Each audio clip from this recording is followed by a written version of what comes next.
Bienvenidos, mis queridos amigos de Facebook que nos están acompañando en esta tarde. Como siempre, ya estuvimos conversando, orando juntos aquí en el grupo de Zoom. Un cordial saludo para todos ustedes. Esperamos que hayan pasado una linda Navidad junto a sus familias. Y aquí estamos de vuelta para continuar con nuestra lección número 8. Tuvimos un lunes que no pudimos transmitir, pero aquí estamos de vuelta, gracias a Dios. Esperamos que ustedes nos puedan seguir acompañando en cada uno de estos días porque aún nos quedan algunas lecciones. Aquí un gran saludo para ustedes también, de todos nuestros amigos de Zoom. Nosotros estábamos estudiando la lección número 8, los dos testigos mártires, y hoy vamos a ver la segunda parte de esta lección. Un abrazo cordial para todos ustedes, así que vamos a empezar a proyectar.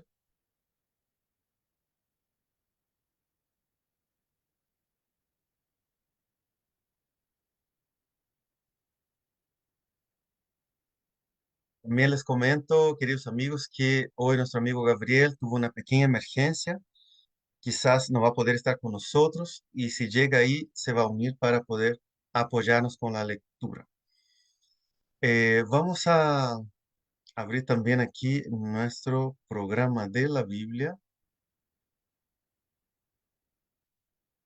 con el cual nosotros también hacemos estas presentaciones para que ustedes no tengan que estar ahí buscando rápidamente. Nos hace más fácil la presentación. Muy bien, nosotros estuvimos estudiando el capítulo 11 de Apocalipsis. Allí en el capítulo 11 nosotros vimos que se hablaba de dos testigos mártires, dos testigos mártires. Se presentaba esa simbología allí en el libro de Apocalipsis. Y en esta simbología, nosotros estudiamos y entendimos que esos dos testigos simbólicamente estaban muy asociados a dos figuras del Antiguo Testamento. Una de ellas, Moisés, y la otra de ellas, Elías. ¿Cómo nosotros sabemos que eh, eh, esos dos testigos estaban asociados a estas dos figuras? Por lo que dice allí, vamos a proyectar Apocalipsis 11, capítulo 11, versículo 5. Vamos a hacer un pequeño resumen solo para ubicarnos en el estudio que hicimos la semana pasada. Allí en el versículo 5 se decía que si alguno quiere dañarlos, sale fuego de la boca de ellos y devora a sus enemigos. Y si alguno quiere hacerles daño, debe morir él de la misma manera. Y el versículo 6 decía así: estos tienen poder para cerrar el cielo a fin de que no llueva en los días de su profecía, y tienen poder sobre las aguas para convertirlas en sangre y para herir la tierra con toda plaga cuantas veces quieran. Estos dos elementos, estas dos ideas que están presentadas aquí, son recordatorios de acciones de dos grandes personajes de la Biblia. Uno de ellos fue Elías, el profeta, quien oró y no llovió en la tierra de Israel por 3 años y medio, por 3 años, perdón, y eh, solo volvió a llover cuando él volvió a orar. Entonces, esa es una acción de Elías, el profeta. Y el poder sobre las aguas para convertirla en sangre y herir la tierra con plaga, nosotros vimos también que fueron acciones de Moisés contra Egipto, de Moisés contra Egipto con su vara cuando hirió las aguas y convirtió en sangre. Entonces, hay dos personajes representados aquí. Y esos dos personajes, Moisés y Elías, son figuras de la ley y de los profetas. De hecho, en el monte de la transfiguración, los dos personajes que aparecen junto con Jesús son justamente Moisés y Elías. Y Jesús, cuando habla con los discípulos y esos dos personajes ya se habían desaparecido, ya se habían vuelto al cielo, entonces Jesús expresa claramente que ahora quién va a ser escuchado es Él. Él tenían la ley y los profetas y ahora lo tienen a Él. Vamos a ver un texto que habla exactamente de esa misma idea en Mateo capítulo 7, versículo 12. Y ustedes van a ver que ese concepto de la ley y los profetas se repite muchas veces. Yo solo voy a mostrar un texto que está en Mateo capítulo 7, versículo 12.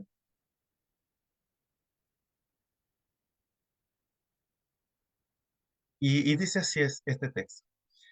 Así que todas las cosas que queráis que los hombres hagan con vosotros, así también haced vosotros con ellos, porque esto es la ley y los profetas.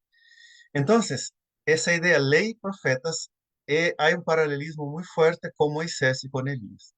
Elías como representante de los profetas y Moisés como quien, en realidad, a través de, por medio de él, Dios dio la ley al pueblo de Israel. ¿Por qué esto es importante? Porque eso muestra que los dos testigos son un símbolo de la ley y los profetas. ¿Y qué es la ley y los profetas dentro del contexto en el cual fue escrito Apocalipsis? Porque recuerden que cuando Apocalipsis fue escrito cerca del año 100 después de Cristo, recién se estaban compilando las cartas de los apóstoles, todavía no existía lo que nosotros llamamos el Nuevo Testamento. Lo que estaba circulando eran las cartas de los apóstoles y posteriormente, ya a mediados del siglo tercero, se empezó a compilar lo que nosotros llamamos el Nuevo Testamento. Entonces, la ley y los profetas representan la palabra de Dios como un todo. Y por cierto, también incluye el Nuevo Testamento en la medida que este fue incorporado al canon bíblico. De tal forma que esos dos testigos entendemos que simbólicamente son la palabra de Dios como un todo. ¿Ok? Que estaba representado en forma resumida por la ley y los profetas. Así que eh, la palabra de Dios actúa con el poder de Dios también de diferentes formas. Allí vimos lo mismo que está escrito, profetizando, anunciando juicios, anunciando su ley, anunciando sus mandamientos, sus principios. Así actúa la palabra de Dios. Ahora vamos a seguir el estudio del capítulo 11 con detalles adicionales sobre ya esa identificación de los dos testigos. Entonces, vamos a nuestra pregunta número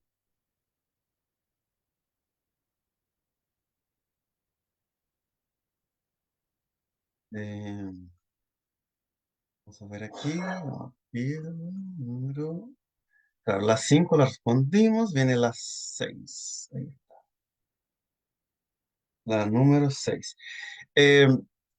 No sé si alguno de ustedes que está aquí conmigo en Zoom quisiera ayudar leyendo la pregunta, ¿le gustaría? O leo quizá Olga, no sé si te gustaría.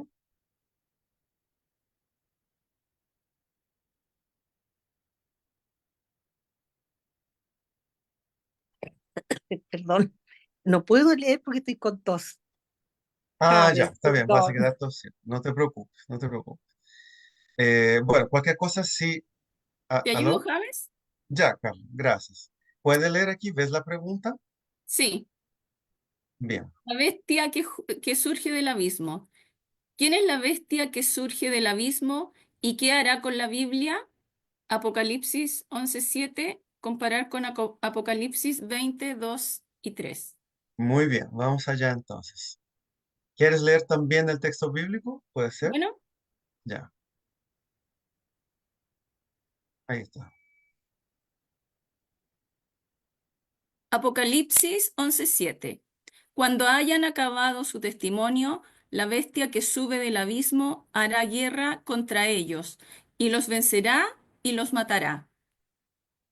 Muy bien, vamos a complementar entonces con la lectura de Apocalipsis 22 al 3 y después volvemos al 11:7. 22 al 3. Ahí está.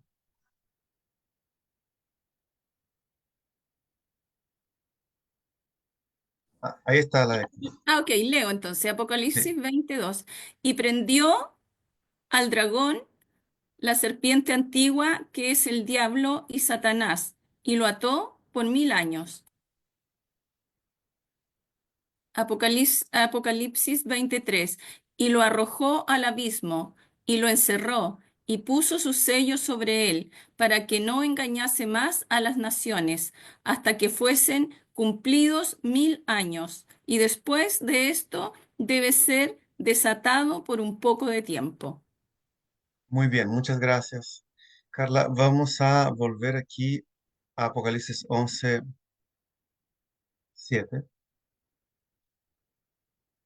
Vemos entonces que la bestia que sube del abismo tiene una relación con Satanás mismo, porque el abismo aquí en el concepto griego de la palabra original tiene que ver con las profundidades, pero no las profundidades en el sentido que nosotros entendemos como que del centro de la tierra, algo así, sino que profundidades del punto de vista de la tierra, pero en el mundo espiritual, en el mundo espiritual. Ese sería el abismo aquí en la tierra. Cuando la Biblia dice que los ángeles de Satanás fueron lanzados al abismo, justamente es en la tierra, pero en el mundo espiritual. Esa es un área que podríamos llamar de prisión de los demonios. La tierra, ellos están confinados a la tierra en la dimensión espiritual. Nosotros no los vemos, pero ellos no pueden circular por el cielo, no pueden circular por otros lugares del universo, sino que están presos aquí en la tierra. Y ese concepto es el que se refiere a la Biblia como el abismo aquí. ¿Ok? Esa es la idea del término. Entonces, aquí en el versículo 7 de Apocalipsis, dice que cuando esos dos testigos hayan dado todo su testimonio, la bestia que sube del abismo hará guerra contra ellos y los vencerá y los matará. Nosotros vimos que durante el periodo de la Reforma, entre los años 1500 y 1700, Dios levantó a hombres que pusieron en alto la palabra de Dios. Ya hemos entendido que esos dos testigos son un símbolo de la palabra de Dios como un todo, y ellos testificaron, ellos predicaron indirectamente, ¿no es cierto?, a través de esos siervos de Dios que proclamaron la Biblia, proclamaron la autoridad de las escrituras para sus hijos durante todo el periodo de la Reforma.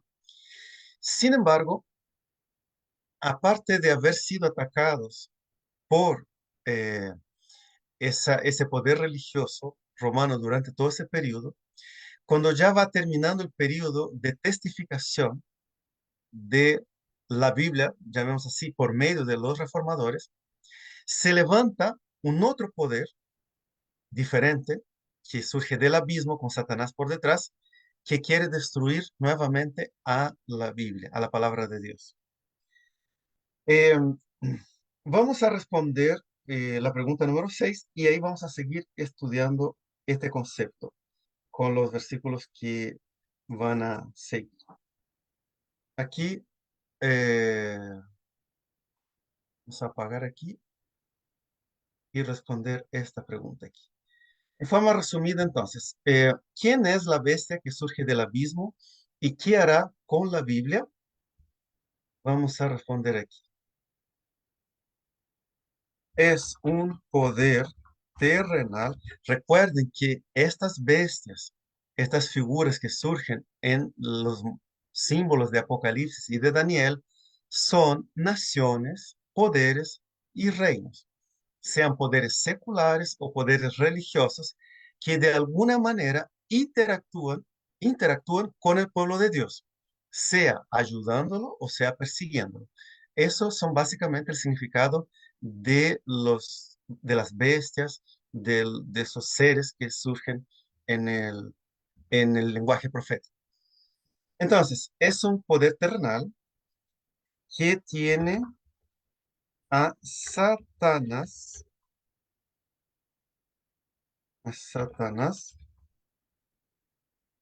por detrás. Y ¿Qué va a procurar hacer? Procurará destruir la palabra de Dios.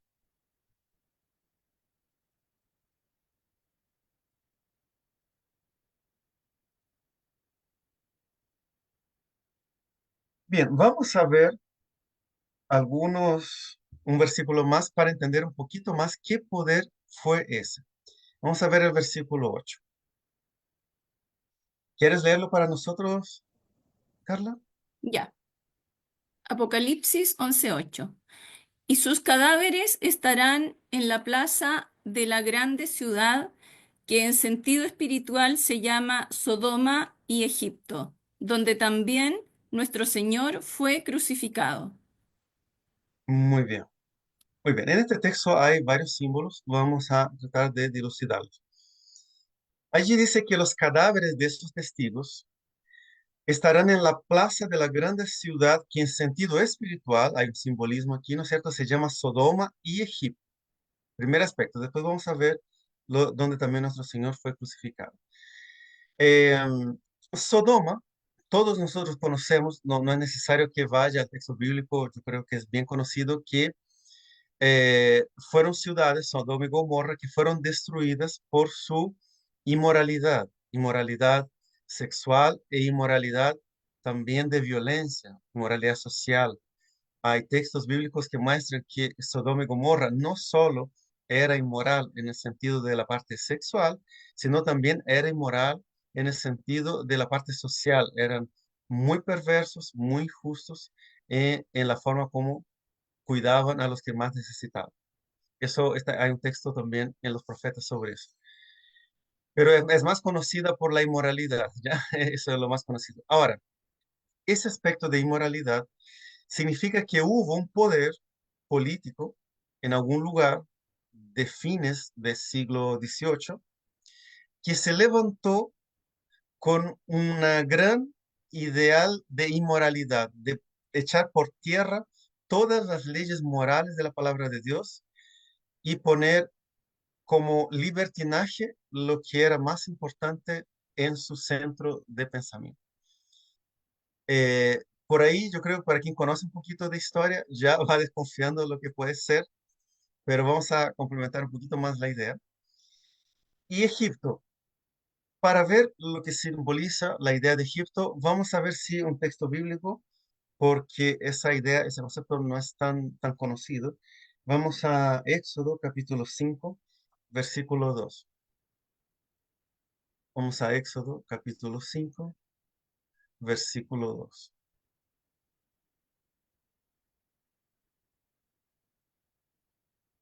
Miren, dice así. Ah, sí, Carlita, por favor. Ok. Y Faraón respondió, ¿quién es Jehová para que yo oiga su voz y deje ir a Israel? Yo no conozco a Jehová, ni tampoco dejaré ir a Israel.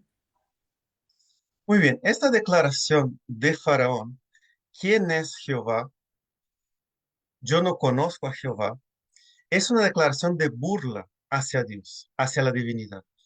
Es como decir, a mí no me importa tu Dios y yo voy a mantenerlos como esclavos. No quiero saber nada.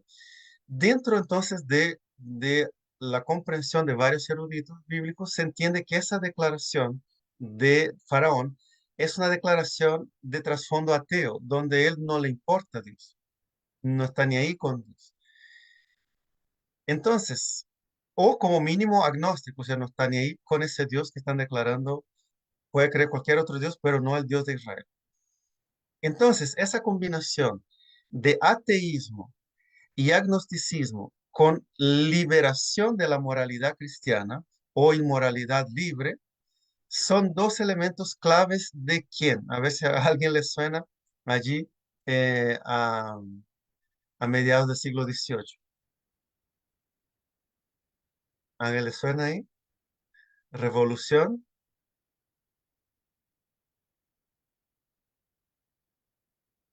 francesa, ¿no es cierto? Revolución francesa. Sí, ¿se acuerda que qué proclamaba la Revolución francesa?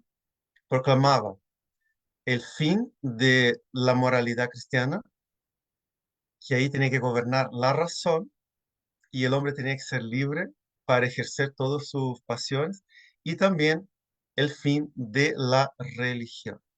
¿Ok? Vamos a proyectar algunas diapositivas. Vamos a proyectar algunas diapositivas para ayudarlos aquí en este tema.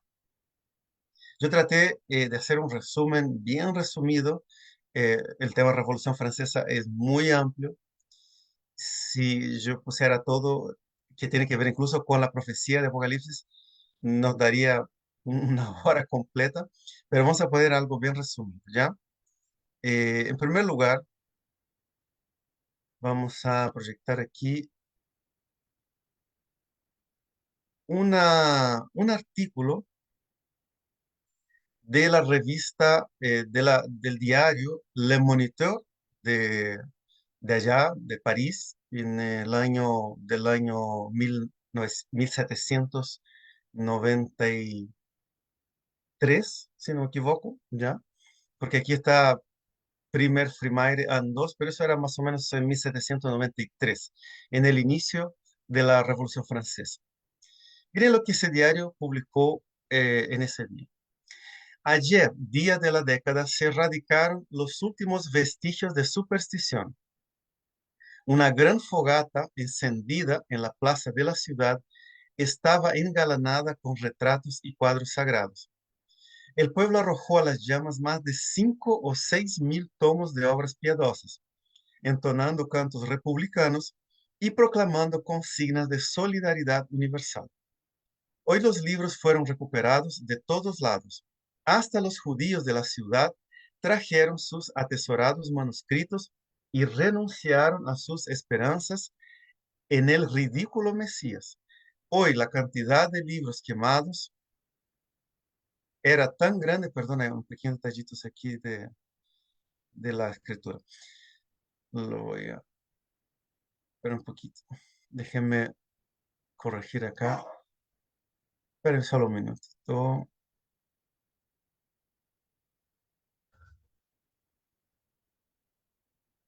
Hoy la gran cantidad de libros quemados era tan grande que el fuego continuó toda la noche hasta las 10 de la mañana.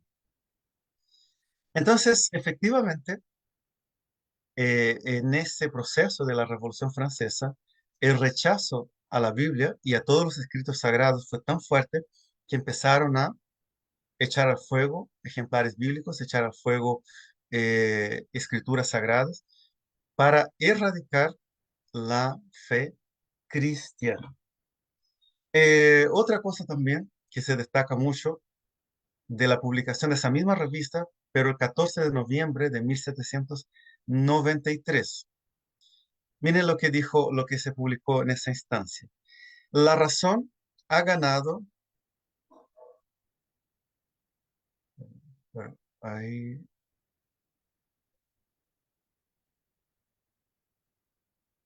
la razón ha ganado una importante victoria sobre el fanatismo. Una religión de errores, de derramamiento de sangre ha sido derrocada. Durante 18 siglos ha saqueado la tierra en el nombre del cielo. Hoy las cruzadas, los valdenses, los albigenses, las vísperas sicilianas, la masacre de San Bartolomé, estas son sus obras, estos son sus trofeos, que desaparezcan de la faz de la tierra. Bueno, todas esas son consignas del tiempo de la Revolución Francesa para erradicar la fe cristiana, el cristianismo de Francia. Hay otros temas también que son bien interesantes. Esto está publicado allí en la misma Wikipedia. Ustedes pueden encontrar mucho sobre ese asunto. El 10 de noviembre de 1793 fue abolido el culto cristiano y sustituido por el culto a la diosa razón, ateísmo de Estado. El clímax de estas políticas se alcanza con la celebración de un acto litúrgico adorando la razón deificada en la Catedral de Notre Dame. Todo eso está registrado por la historia.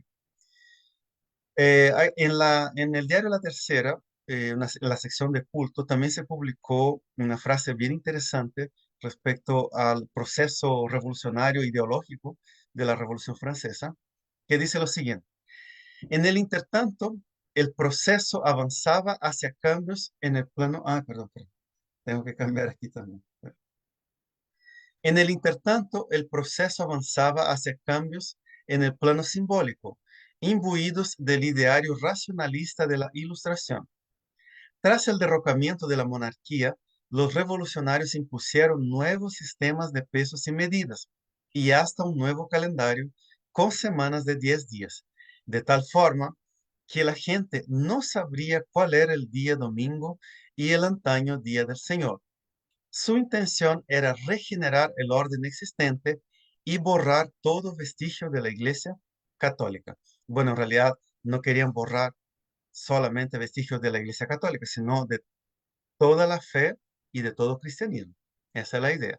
De alguna manera, Robespierre, aquí vamos a hablar un poquito luego de Robespierre, lo que él quería era instituir una nueva religiosidad, pero con un Dios,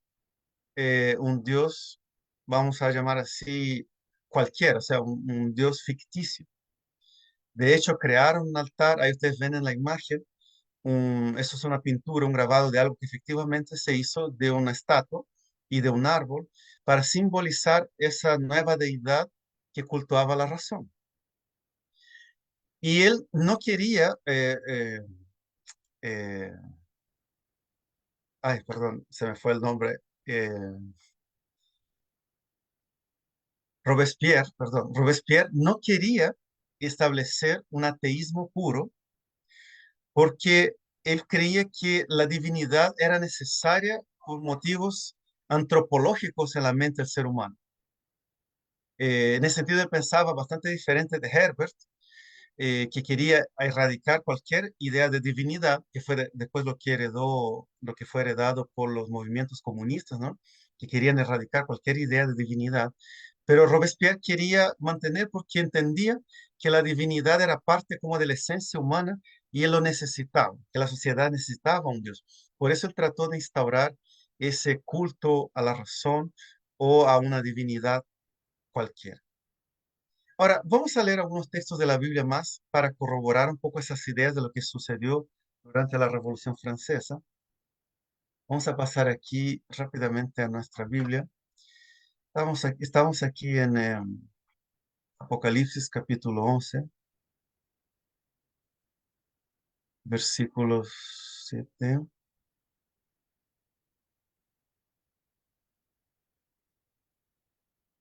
y 8. Yo voy a leer, Carita, porque aquí voy a parar en un par de versículos más y ahí después seguimos leyendo contigo, ¿ya? Aquí dice: cuando hayan acabado su testimonio, la bestia que sube del abismo hará guerra contra ellos y los vencerá y los matará. O sea, efectivamente iba a tener un dominio, una victoria momentánea sobre la fe religiosa y sobre también los escritos sagrados. Y miren lo que dice aquí, ya lo leímos. Y sus cadáveres estarán en la plaza de la grande ciudad, que en sentido espiritual se llama Sodoma y Egipto, donde también fue crucificado nuestro Señor. Además de perseguir la ideología cristiana, también mataron a muchos cristianos. De hecho, entre curas, entre personas católicas, fueron muertos durante ese periodo de revolución cerca de 500 sacerdotes, algunos autores dicen, y más de 3.000 personas comunes dentro del periodo de la revolución, solamente por causa de la fe religiosa, sin considerar las guerras revolucionarias que existían en ese tiempo y la muerte también de los nobles que habían allí en ese tiempo por la guillotina, ¿no? Entonces, esa persecución al pueblo de Dios también se consideraba como una acción en contra de Jesús. Aquí hay un símbolo también bien interesante que ustedes van a ver en el versículo siguiente, que hace alusión a la muerte de Cristo y su resurrección. Dice el versículo 9 así: y los de los pueblos, tribus y lenguas y naciones verán sus cadáveres por 3 días y medio y no permitirán que sean sepultados. Vamos a leer el versículo 10 también. Y los moradores de la tierra se regocijarán sobre ellos y se alegrarán y se enviarán regalos unos a otros, porque estos dos profetas habían atormentado a los moradores de la tierra.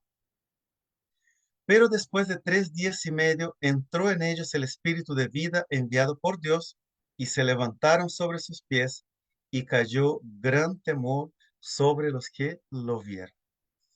Es interesante, queridos, que ese intento de destruir la palabra de Dios, de destruir la religiosidad, no duró más que 3 años y medio. Es muy interesante cómo la profecía allí también se cumplió, porque ya vimos que eh, eh, la idea de días proféticos está asociada a años literales. En la pregunta siguiente vamos a ver la fecha específica que corresponde a esa, pero efectivamente esa radicalización de la Revolución Francesa contra la religión duró poquísimo, no aguantaron. Esta idea también de hacer una semana de 10 días no duró más que 3 años, tuvieron que volver todo atrás porque la gente no aguantaba, no se pudo adaptar, la sociedad no se pudo adaptar, porque lo que Dios estableció para toda la humanidad, que fue la semana de 7 días que está en Génesis, 6 días trabajarás, el séptimo descansarás, no puede ser cambiado. De hecho, dicho sea de paso, Rusia también intentó en el tiempo de la Rusia comunista. Pueden buscar allí la historia de eso, muy interesante. No me recuerdo bien si fueron periodos de 5 o 6 días, parece, diferente a la Revolución Francesa, pero también lo intentaron y no pudieron. Es realmente algo impresionante. Entonces, vamos a ver aquí una última diapositiva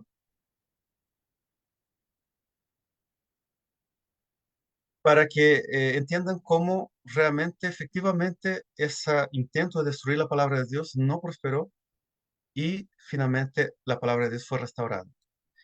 Lamentablemente para Robespierre, el culto al Ser Supremo fracasó en casi todo. En su pretendido intento de unir los franceses, en sustituir a la religión católica e integrar a los ateos. De hecho, estos no le perdonaron e instigados por los resentidos herbertistas, empezando por el intrigante Fouquet, se tomaron cumplida venganza. Acusado de dictador, el 28 de julio Robespierre acabó en la guillotina junto a su ayudante Saint-Just y una veintena de colaboradores. Con ellos cayó el culto al Ser Supremo, que sería definitivamente prohibido por Napoleón en 1801. Ya, efectivamente, entonces eso, y ustedes pueden ver el artículo allí en internet. Efectivamente, entonces ese intento fracasó rotundamente. Vamos a pasar a la pregunta número 7, Carlita, porque vamos aquí a ver un poquito el tema de las fechas para después luego ir terminando este estudio. ¿La leo? Sí, por favor. ¿Cuánto tiempo los dos testigos estuvieron muertos? Apocalipsis 11:9, comparar con Números 14:34. Apocalipsis 11:9 dice así: y los de los pueblos, tribus, lenguas y naciones verán cadáveres por 3 días y medio y no permitirán que sean sepultados. Muy bien, vamos a responder la pregunta porque ya hemos hablado un poquito de eso. Aquí perdón, Números 14:34 y Ezequiel 4:6 al 7 son los textos, vemos uno de ellos, son los textos que hablan de día por año. Veamos el de Ezequiel 4:6 al 7, Carlita, ¿ya? Ezequiel capítulo 4, versículos 6 al 7. Cumplidos estos, te acostarás sobre tu lado derecho segunda vez y llevarás la maldad de la casa de Judá 40 días, día por año te lo he dado. Al asedio de Jerusalén afirmarás tu rostro y descubierto tu brazo profetizarás contra ella. Muy bien. Entonces aquí vemos cómo en una profecía hacia, contra en realidad Jerusalén por sus pecados, sus maldades, aquí Dios menciona esa correlación día por año. También lo pueden ver en Números 14:34, pero vamos a dejar solo con esta idea. Son muchos eruditos del siglo XVI y entre siglo XVI y XVIII que entendieron que proféticamente está esa correlación día por año. Entonces vamos a responder la pregunta en forma resumida. 3 días y medio, en forma simbólica,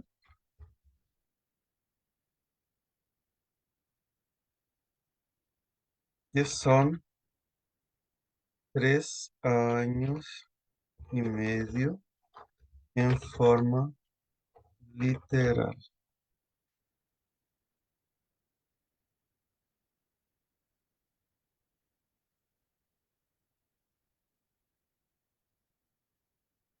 En forma literal. Em, entonces, las fechas aquí, nosotros podemos ver que voy a marcar aquí para que lo vean.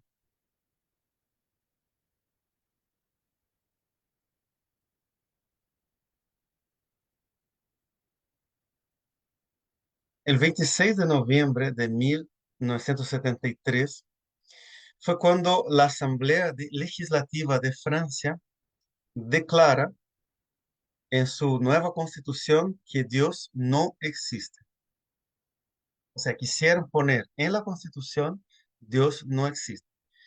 Y a partir de ese punto, como ustedes ya vieron, una gran persecución a creyentes y también un gran afán por destruir, derrocar y eliminar cualquier concepto de fe de índole cristiana. Como ustedes vieron, algunos líderes como Robespierre y algunos de sus colaboradores querían tratar de mantener una fe ficticia respecto a un nuevo Dios, en ese caso sería la diosa de la razón, para tratar de mantener la idea de una divinidad, pero tampoco lo lograron. En realidad, otros líderes querían eliminar, como Herbert, quería eliminar eliminar cualquier tipo de fe. Por eso también tuvieron roce y conflicto con Robespierre y terminaron incluso después guillotinando a Robespierre. Así que, pero toda esa confusión se terminó con Napoleón Bonaparte. Ustedes van a ver que Napoleón finalmente se restauró su relación con la Iglesia Católica y deshizo todo lo que habían hecho en contra de la religión en la Revolución Francesa. Ahora, la fecha de término, aquí yo voy a escribir, a anotar una fecha un poquito más, que me pareció un poquito más acertada. Vamos a escribir por aquí, ¿ya? En mayo de 1797,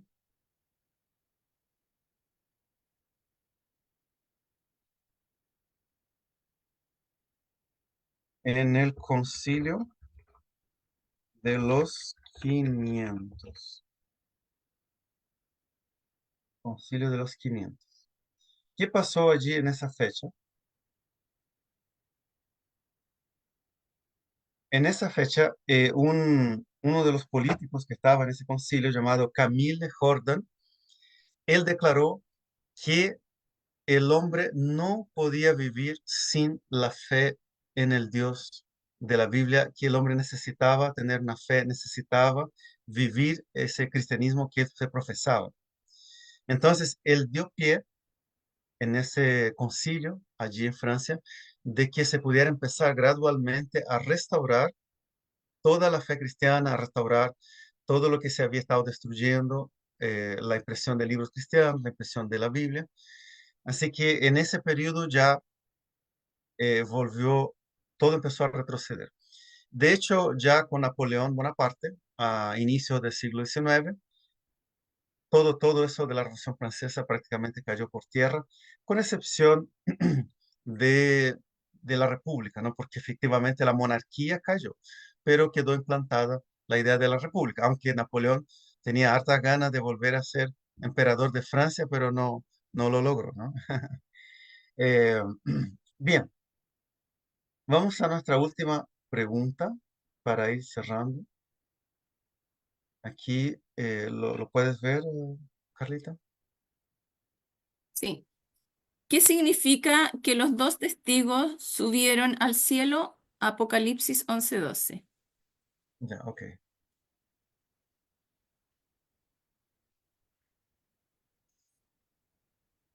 Ahí está. Y oyeron una gran voz del cielo que les decía, subid acá. Y subieron al cielo en una nube, y sus enemigos los vieron.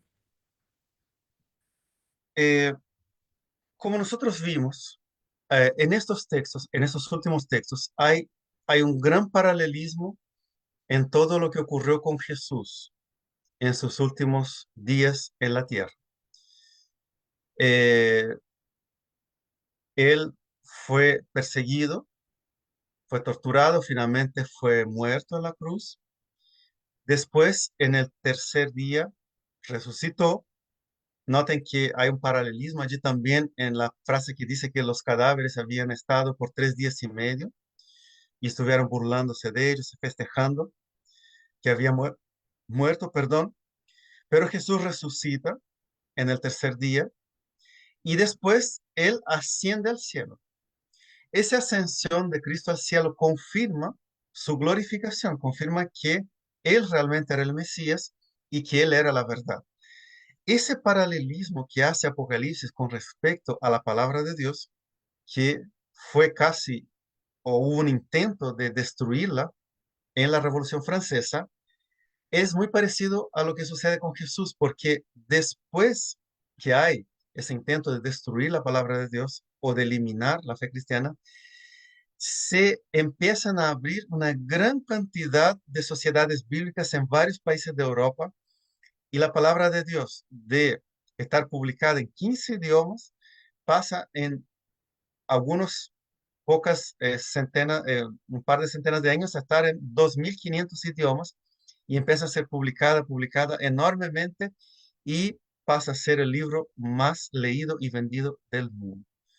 O sea, no se logró eso ni siquiera en la Revolución Francesa y tampoco en los países comunistas. Bueno, hoy existen países que siguen luchando contra la distribución de Biblias, especialmente los países eh, comunistas y también los que son un poco más radicales respecto a la parte del Islam, pero sabemos que la Biblia sigue igual penetrando esos países en forma un poco más secreta, ¿no?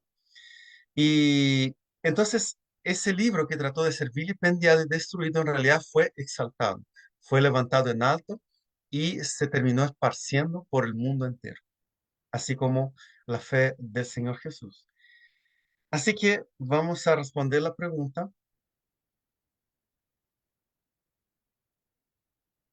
Vamos a responder la pregunta. Así, en forma resumida, la palabra de Dios, entre comillas, resucitó y fue nuevamente exaltado.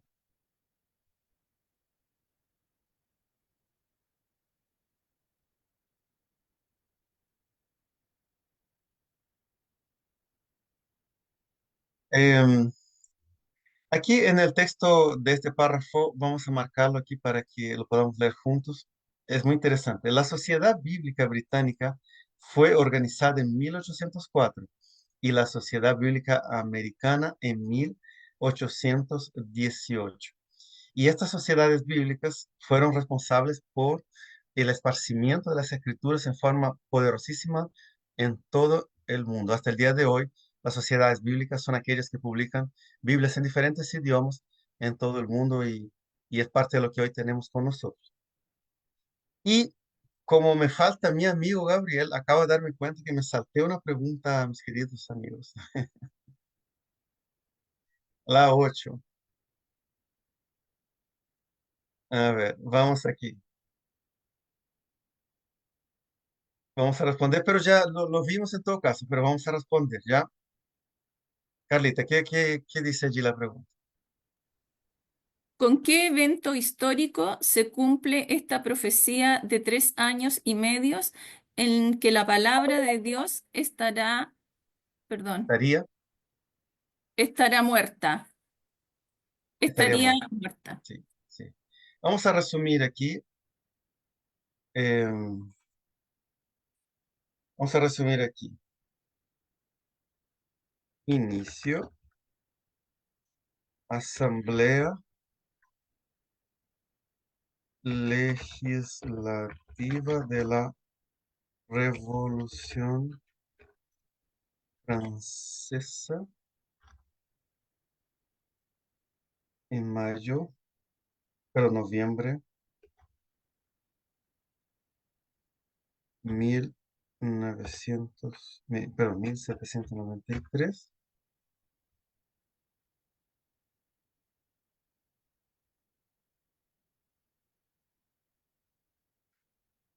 y fin proclamación de la necesidad en el Concilio de los 500 por Camille Jordan.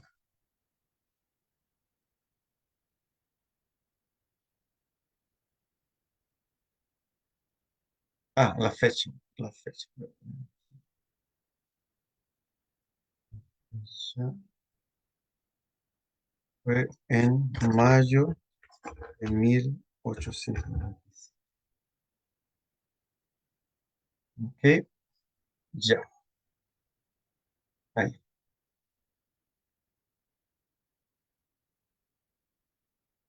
Bien, mis queridos, vamos a terminar aquí nuestro estudio.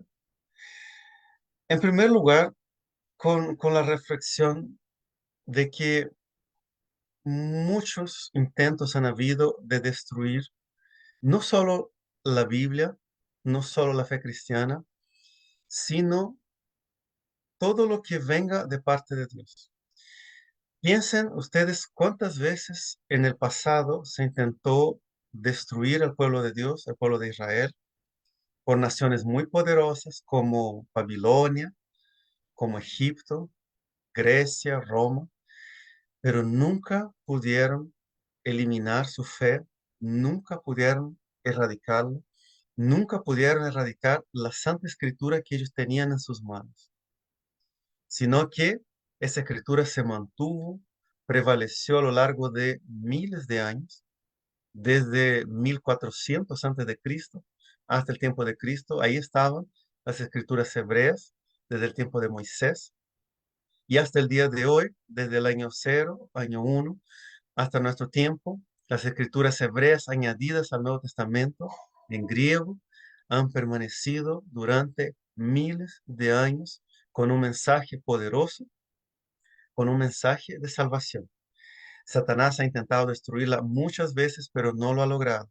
¿Por qué? Porque detrás de las escrituras está el poder del Dios Altísimo, del Dios que creó todas las cosas. Y son un testigo, así como decía Apocalipsis 11, son dos testigos vivos que llegan hasta nuestros días.